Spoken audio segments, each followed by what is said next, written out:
विघ्नहर्ता श्री गणेश, श्री गणेश, श्री गणेश।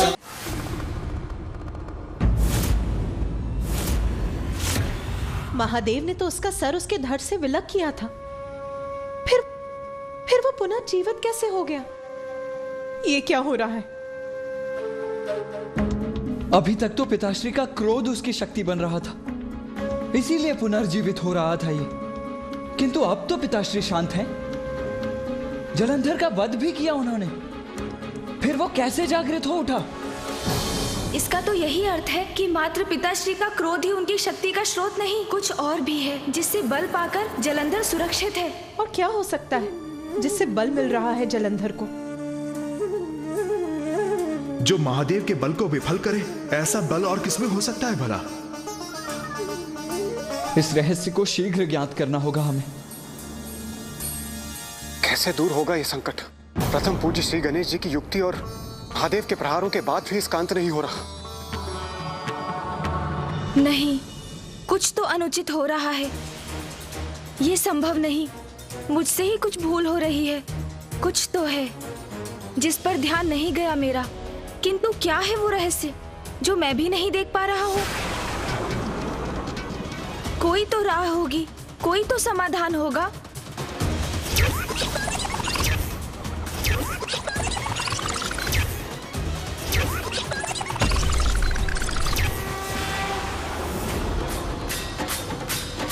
कुछ तो सुना था मैंने जब हम कैलाश लौटे थे और पिताश्री ने जलंधर को चुनौती दी थी।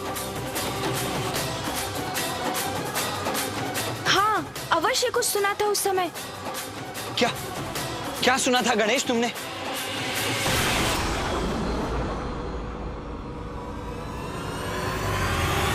आपको कैलाश के निकटों शिव के समक्ष नहीं जाना है, क्योंकि एकमात्र शिव ही है जो आपका वध कर सकते हैं। इसलिए आपको सदैव कैलाश से दूर रहना है बजरंग।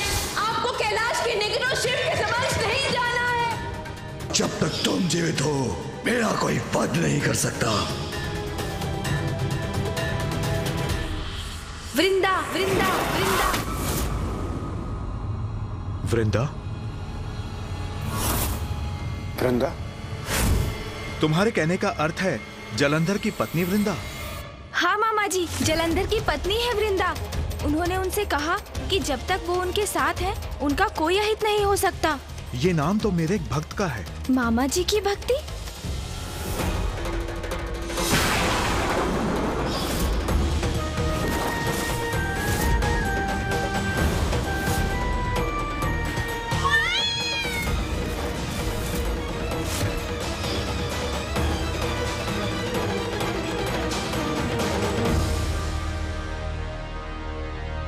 गणेश, जब तक वृंदा जीवित है, जलंधर का अंत असंभव है। जलंधर का अंत असंभव है। जलंधर का अंत असंभव है। ये तो विचित्र दुविधा उत्पन्न हो गई। वृंदा जी ही जलंधर जी के जीवन का आधार है, किंतु क्यों? ये आपने क्या कहा भ्राता नारायण? जब तक वृंदा जीवित है, जलंधर का अंत नहीं हो सकता। वृंदा के नाम से मुझे उस वरदान का स्मरण हो आया है जो मैंने उसे दिया था।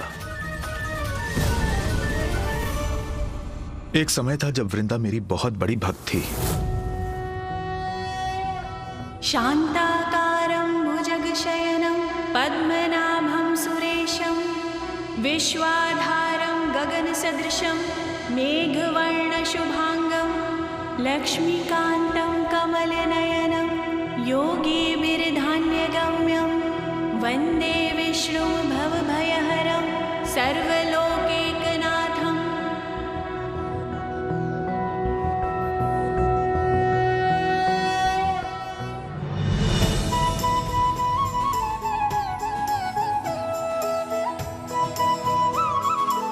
तब मेरे प्रति वृंदा की अटूट श्रद्धा थी और वो मेरी ही भक्ति में डूबी रहती थी।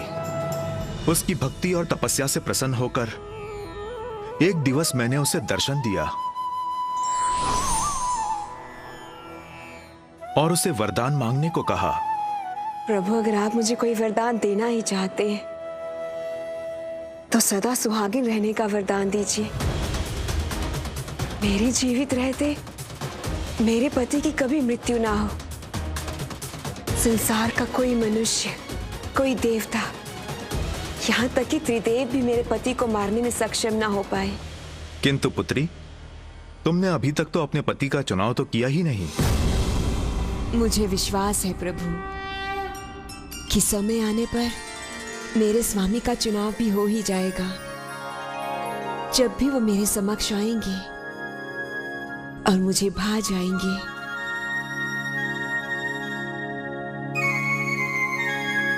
और फिर आपके वरदान से वो सदा मेरे साथ रहेंगे। मेरे जीवित रहते उनकी कभी मृत्यु नहीं होगी। तथास्तु, तथास्तु, तथास्तु। मैं आपसे ये वरदान पाकर धन्य हो गई प्रभु। कल्याण हो पुत्री।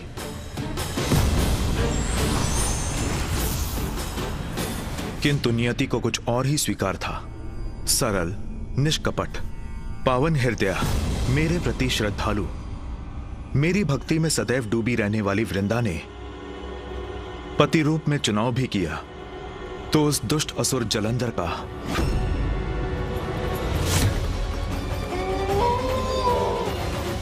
विश्वास ही नहीं होता। जलंधर की पत्नी वृंदा मामा जी की भक्त, कुछ स्पष्ट नहीं हो रहा है। जब तक वृंदा जीवित है, जलंधर का अंत असंभव है। असंभव है मेरा अंत। मैंने सुना था तुम त्रिकालदर्शी हो, सब ज्ञात है तुम्हें, किंतु मिथ्या सुना था मैंने, सब मिथ्या है। अंततः मेरे वध के इतने व्यर्थ प्रयास नहीं करते तुम। अभी भी समझ जाओ शिव, समझ जाओ, शरणागत बन जाओ। मैं भगवान सर्वश्रेष्ठ जलंधर हूँ, मैं अमर हूँ। तुम कितने मूर्ख हो जलंधर, तुम अभी तक नहीं समझे कपट, कुटिलता और दुष्टता कभी भी अमर नहीं होते। उनका अंत तो होकर ही रहता है। अंत करोगे? असंभव को संभव बनाओगे, मिथ्या भगवान। मामा जी, आपकी भक्ति सरल हृदय वृंदा और उस वृंदा में बहुत भेद है। जिससे हमारी भेंट हुई थी वो तो बहुत अभिमानी थी, विचित्र वस्त्र और आभूषण धारण किए थे उसने। आपकी भक्ति में इतना बड़ा परिवर्तन कैसे संभव है मामा जी? कदाचित जलंधर की पत्नी कोई और वृंदा है। नहीं गणेश, वृंदा में आए परिवर्तन का कारण जलंधर ही है। वृंदा के साधारण पुजारिन रूप से, उसकी साधारण वेशभूषा से जलंधर उसकी ओर कभी आकर्षित नहीं होता, क्योंकि बुरे और बुराई को सादगी कभी नहीं भाती।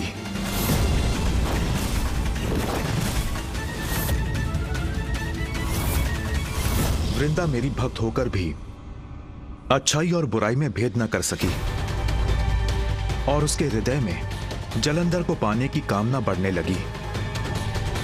हमारी अनुचित कामनाएं हमें पाप की ओर ले जाती हैं। वही वृंदा के साथ भी हुआ। वो मेरी भक्ति त्याग कर जलंधर की कामना करने लगी, यहां तक कि जलंधर को पाने की लालसा में उसने जलंधर जैसा बनने का निर्णय भी ले लिया। अब से मैं भक्ति के मार्ग को त्याग कर वही मार्ग अपनाऊंगी जिससे वो आकर्षित होकर मेरी ओर चले आएंगे। और बुराई को बुराई अपनी ओर खींची लेती है। जब वृंदा बुरी बनी तो जलंधर उसकी ओर आकर्षित भी हुआ। वृंदा हूँ और मुझे ये वरदान प्राप्त है कि मेरे जीवित रहते मेरे पति की मृत्यु कभी नहीं हो सकती। और जब जलंधर को उस वरदान के बारे में ज्ञात हुआ तो वो उसकी ओर और भी लालायित हुआ, और इस प्रकार इन दोनों का विवाह संपन्न हुआ।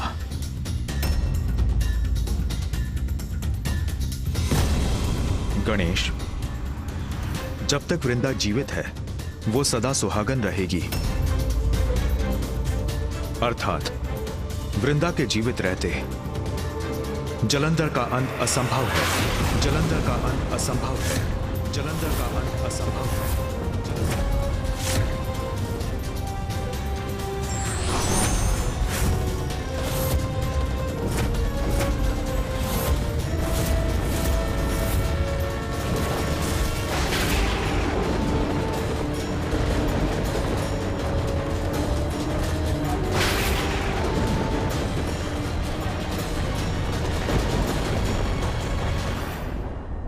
महादेव अपने चंद्रहास का वार कर रहे हैं, जो जलंधर का अंत करने में अवश्य सक्षम होगा।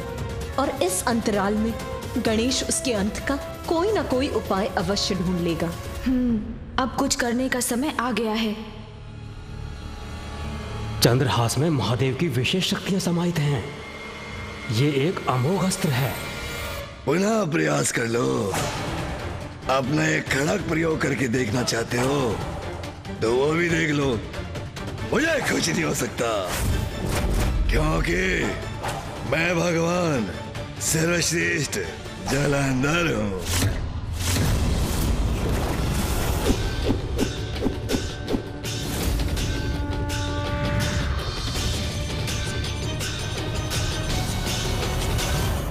ये खड़क तो दिव्य प्रतीत होता है। कहीं उस वृद्ध असुर गुरु का कथन सत्य तो ना हो जाए।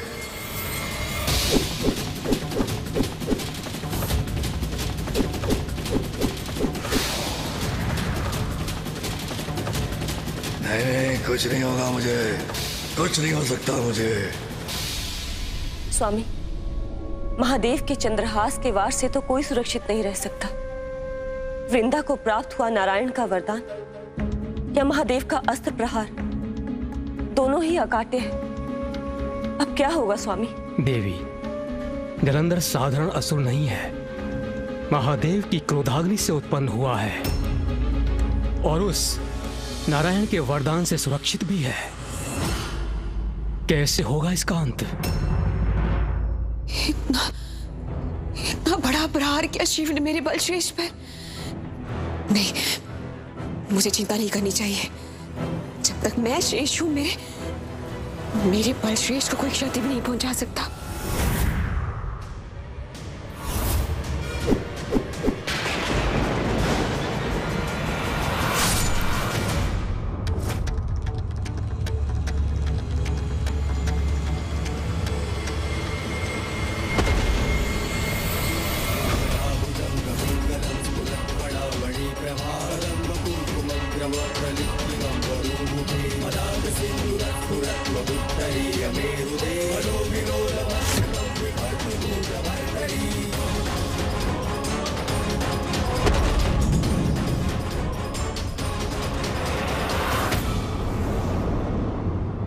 महादेव का चंद्रहास प्रहार कभी व्यर्थ नहीं हो सकता। महादेव का प्रहार जलंधर को आघात देगा, किंतु मेरे वरदान की अवमानना नहीं करेंगे महादेव। जलंधर को आहत होने से तो कोई नहीं रोक सकता, किंतु बिना वृंदा का अंत हुए उसका अंत भी कहाँ संभव है? ये तो विकट स्थिति उत्पन्न हो गई।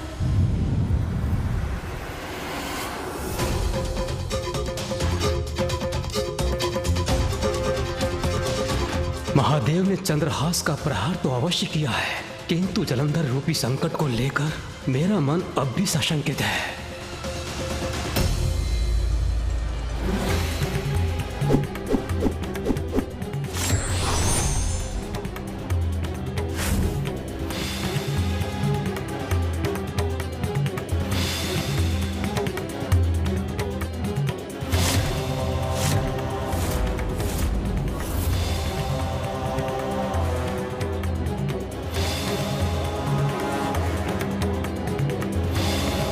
आपने उचित ही किया नाथ, किंतु ये क्या देख रही हूं मैं? उमा अचंभित और चिंतित क्यों हो उठी?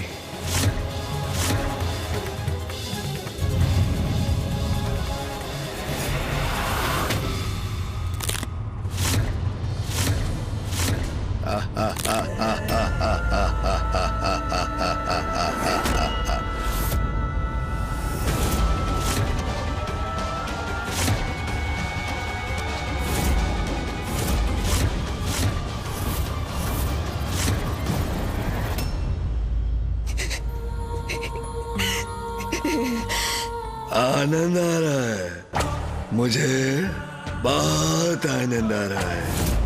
अरे स्वयं को महादेव पुकारते हो और मेरा वध नहीं कर पा रहे, कैसे महादेव हो तुम? बहुत मूर्ख हो जलंधर। दीपक की लौ बुझने से पूर्व एक बार अवश्य फड़फड़ाती है। उसी प्रकार तुम्हारा पुनर्जीवित होना उसी लौ के समान है जो शीघ्र बुझने वाली है। मेरी शंका उचित ही थी। संकट टलने में अभी समय शेष है। अपने सबसे प्रचंड अस्त्र का प्रयोग किया शिव ने, लेकिन फिर भी मेरे बलश्रेष्ठ जीवित है। अब तो प्रमाणित हो चुका कि भगवान है मेरे प्रिय बलश्रेष्ठ, सर्वश्रेष्ठ जलंधर। और मैं हूं उनकी शक्ति। महादेव का चंद्रहास भी जलंधर का अंत नहीं कर पाए। गणेश जी, अब आप ही इसका हल निकालें। समस्या कितनी भी विकट क्यों ना हो, उसका समाधान अवश्य होता है देवराज। और इस समस्या को मिटाने का उपाय है वृंदा। अब मैं स्वयं उनके पास जाऊंगा, क्योंकि उनकी मुक्ति का समय अब आ गया है, जिसके लिए वो नारायण की भक्ति कर रही थी। किंतु पुत्र गणेश, तुम क्या कहोगे उससे? कैसे समझाओगे उसे? मेरा विश्वास कीजिए मामा जी, जो उचित है वही कहूंगा और वही करूंगा भी। हाँ,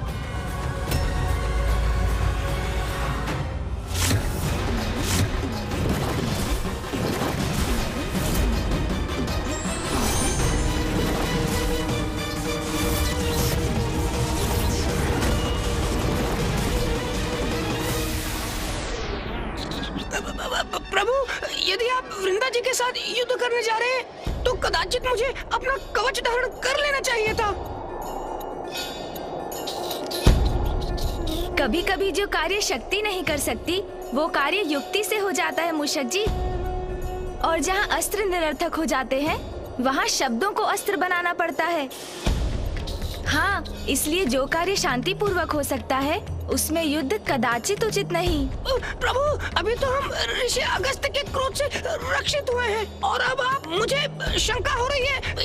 ये कैसे संकट में प्रवेश करवा रहे हैं मुझे? मूषक जी, संकट के भीतर नहीं, उसे दूर करने के लिए जा रहे हैं हम, जो हमारा कर्तव्य भी है। शंका दूर कीजिए और अपनी गति बढ़ाइए आप। जी प्रभु। कार्य जितना शीघ्र संपन्न हो, उतना ही उत्तम होता है मूषक जी। चलिए। जो आज्ञा प्रभु।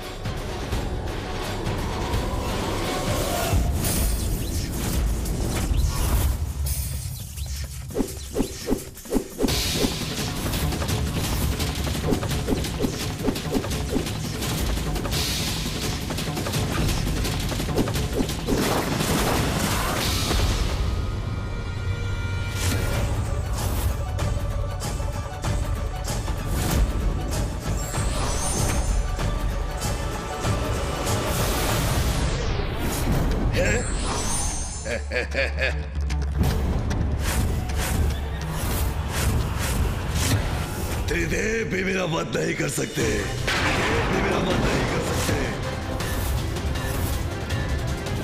अमर हूं मैं, भगवान हूं मैं। अमर हूं मैं, भगवान हूं मैं। अमर हूं मैं, भगवान हूं मैं। बस, अब चिंता की कोई बात नहीं है।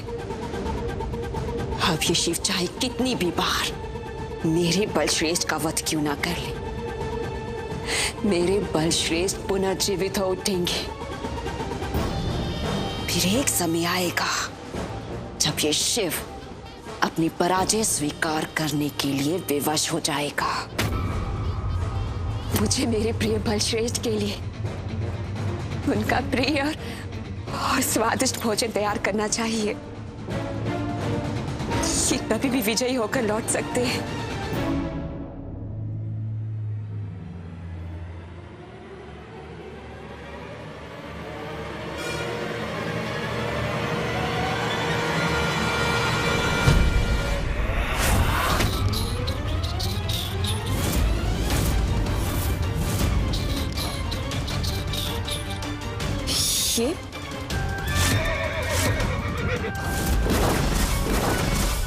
ये तो वही गजमुख बालक है, शिव पुत्र है ये। लेकिन ये यहाँ कैसे आया? क्या कर रहा है यहाँ पे? सुनो, रुको। यहाँ क्या कर रहे हो तुम? रुको। रुको तुम दोनों।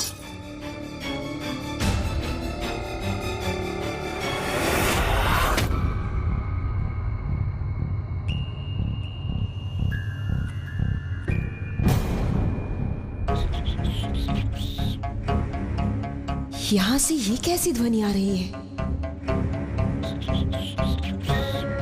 चौरे कर्म करने वाला छिपने का कितना भी प्रयास कर ले, अपने चिन्ह छोड़ता ही है।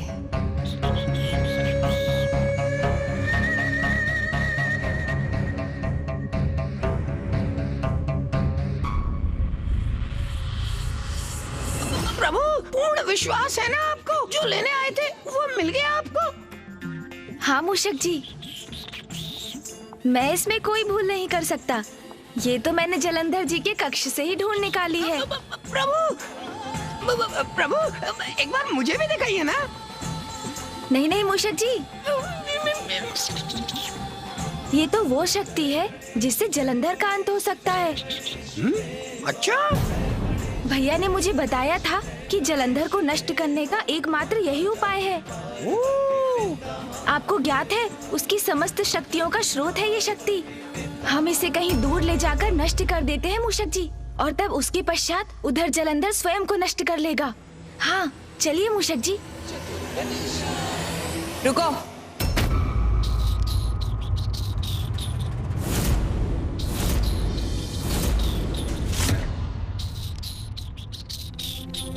कौन सी शक्ति के बारे में बात कर रहे थे तुम दोनों? क्या लेके जा रहे हो यहाँ से? प्रभु, ये तो उचित नहीं हुआ। इन्होंने तो सब कुछ सुन लिया। अब क्या होगा? शक्ति? कैसी शक्ति? ये आप क्या कह रही हैं? मुझे तो कुछ भी ज्ञात नहीं। मुझे छलने का प्रयास मत करो, मैं सब सुन चुकी हूँ। दिखाओ मुझे वो शक्ति।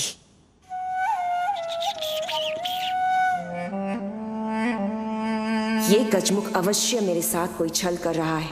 ऐसी कोई शक्ति है ही नहीं, क्योंकि मेरे प्रिय बलश्रेष्ठ ने मुझे किसी ऐसी शक्ति के विषय में नहीं बताया।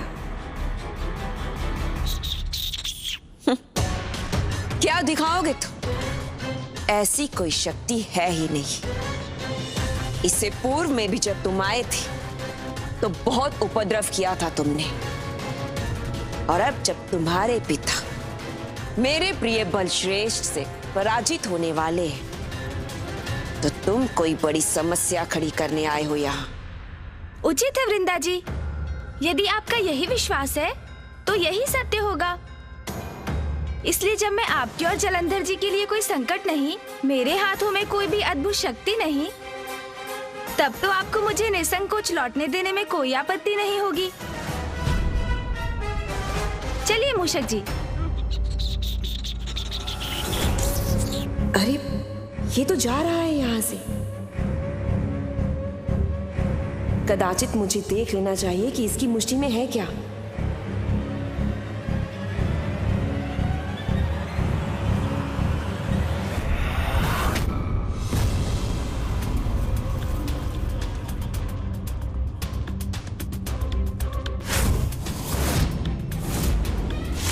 सब कुछ अस्त व्यस्त है। संपूर्ण कक्ष में खोजबीन की है उस बालक ने मेरे बलश्रेष्ठ की। कहीं सत्य में तो कुछ नहीं प्राप्त हो गया उसे, जिससे कि मेरे प्रिय बलश्रेष्ठ को क्षति पहुंच जाए। नहीं नहीं, मुझे रोकना होगा उसे।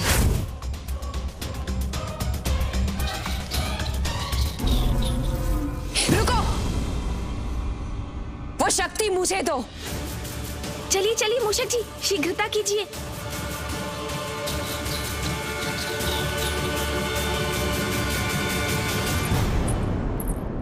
कदापि नहीं दूंगा, कभी नहीं दूंगा। इस शक्ति को यहाँ से कहीं दूर ले जाऊंगा मैं। आपको कभी नहीं दूंगा इसे मैं। मेरे पति मेरे प्रिय बलश्रेष्ठ ने इस राजभवन को सुरक्षा कवच से सुरक्षित रखा है, जिसे भेद कर तुम कहीं नहीं जा सकते। वृंदा जी, आप कितनी भोली हैं। हम जिस प्रकार यहाँ आए थे उसी प्रकार यहाँ से चले भी जाएंगे। वृंदा जी, जलंधर जी को पराजित करने के लिए मैं शक्ति को आपसे सुरक्षित रखूंगा, ले जाऊंगा यहाँ से, और आप मुझे कुछ नहीं कर सकेंगी। इतनी उद्दंडता तुमने सोच भी कैसे लिया कि तुम उस शक्ति को यहाँ से लेके जा सकते हो? अभी इसी क्षण लौटो यहाँ।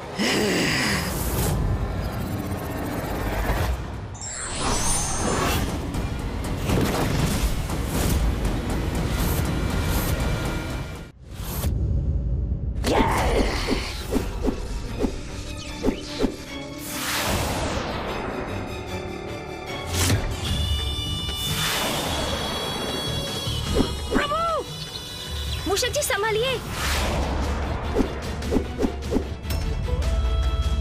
वृंदा जी का क्रोध बढ़ता ही जा रहा है। प्रभु!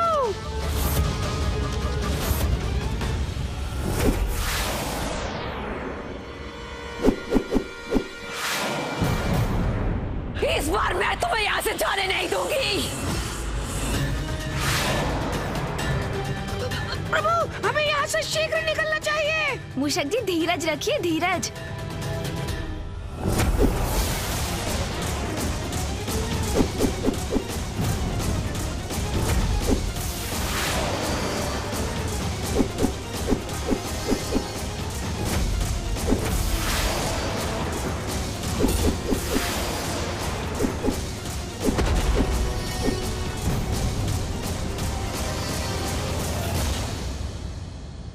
पुत्र गणेश, वो सुरक्षित तो है?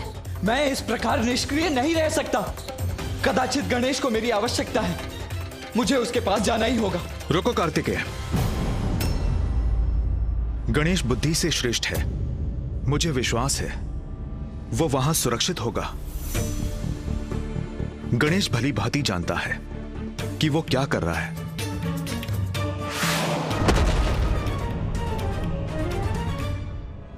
कैसी विडंबना है ये। एक और गणेश वृंदा को संभाल रहा है और दूसरी ओर पिताश्री जलंधर से युद्ध कर रहे हैं, और मैं किसी की कोई सहायता नहीं कर पा रहा हूं।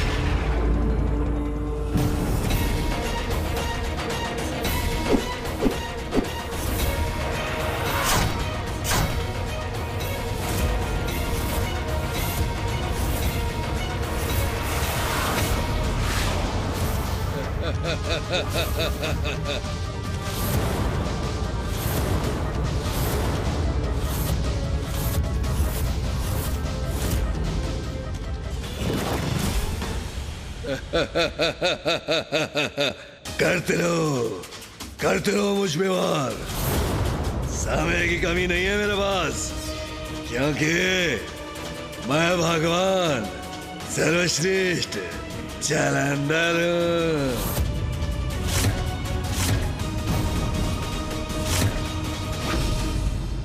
रुको बालक, तुम्हारा अंत करूंगी मैं। प्रभु बचिए।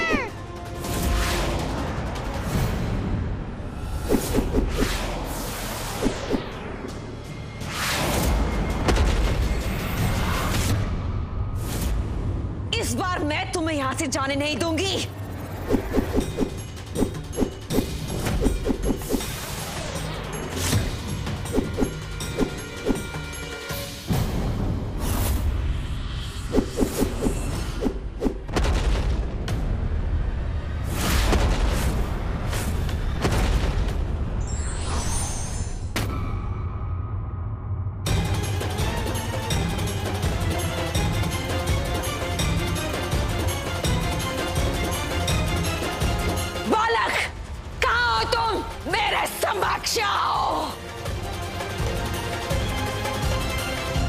इधर देखिए वृंदा जी, मैं तो यहाँ हूँ।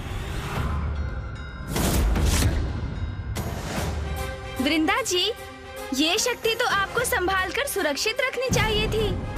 अब जब मुझे ये शक्ति प्राप्त हो गई है और आपको ज्ञात हो गया है कि आपके पति पराजित होने वाले हैं, तो आप ऐसा उपद्रव कर रही हैं। किंतु मैं अब विलंब नहीं कर सकता। चलिए मूषक जी। जी प्रभु।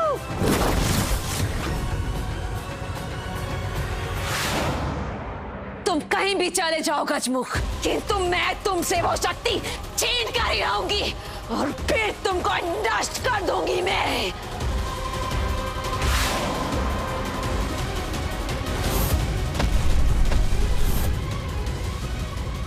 चतुर गणेश अंततः वृंदा को उस स्थान तक ले ही आया जहां वो लाना चाहता था। अब देखना है कि वो कैसे जलंधर के अमृतत्व के वरदान को खंडित कर इस संकट को हरता है। मूषक जी, शीघ्रता कीजिए। जी प्रभु।